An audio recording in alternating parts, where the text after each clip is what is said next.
Once data is processed by processing engine, it will be stored in data server. अब जो data store का जो data है हमारा basically it would be in segregated way. Segregation means that data for each category would be stored within its category. For example, if this data is for DNA structures, it would be stored. There would be separate server for DNA only, then for RNA and for protein structures.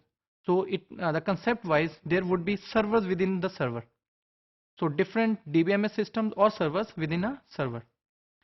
So if I want to see explanation of this thing, this is our detailed diagram for our data bank generation at some national level. So there are three main servers. Number one is this server, which is our download server. What does it do? It downloads data using biological cloud at some specific location. This information is passed to biological processing engine, this circle. Then what does this do? It will convert heterogeneous data from downloading server in some uniform format. So this uniform format is then stored in data server.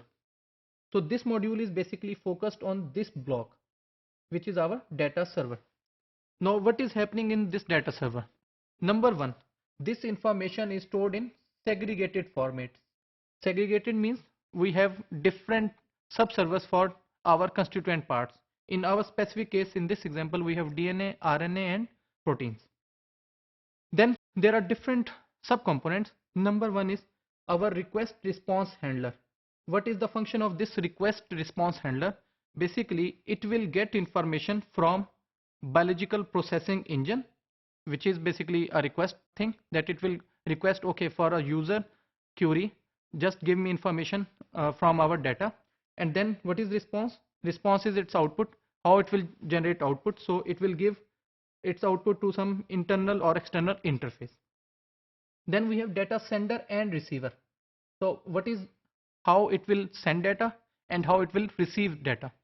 For receiving, it will be receiving data from biological data processing engine, and it will be sending information to some external interfaces. We have data scrutinizers, basically, which are for formatting and for checking constraints that data is error free and it is in good format. Then we have mapping layers.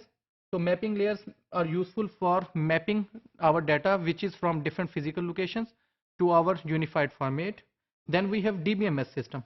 Now DBMS system, this part basically, it is the main core of this data server. So DBMS, although I have written the word DBMS here, this DBMS is basically used whenever we have relational DB only. Relational means that it is in the form of tables and rows and columns. So instead of DBMS, we can have some semantic based technique here, which would be in the form of ontologies. So if it is in the form of DBMS only, then what will happen? There would be three DBMS systems. So one DBMS would be for DNA, one for RNA, and the third one for proteins. So final output is based on biological data processing data, which was unified data. It comes to download server, and in download server we have three different separate database management systems for each type of data. And this type of data can be increased.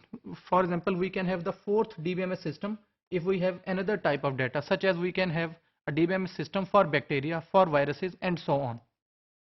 So moving on, we have these system softwares. Why we need this system softwares? Because we have hardware data plus we have software data. So we need some mechanism to interaction between hardware and software components. And then finally we have bare machines, which will interact with outside components of the data server. Similarly, on this vertical side, here we have sportive application softwares, custom utilities, custom mapping and communication interfaces. What are these applications? They are basically sporting applications which will help in proper functioning of this data server. For example, if we want to write some information, we can take help from Microsoft Office applications such as from Word, Excel, and etc. And similarly, we can have some graphs or some sort of information, and then how this interaction and communication between data server and other servers will be performed. For example, here we can see that this data server, it is communicating with reporting server. So these sort of information will be handled by these communication interfaces.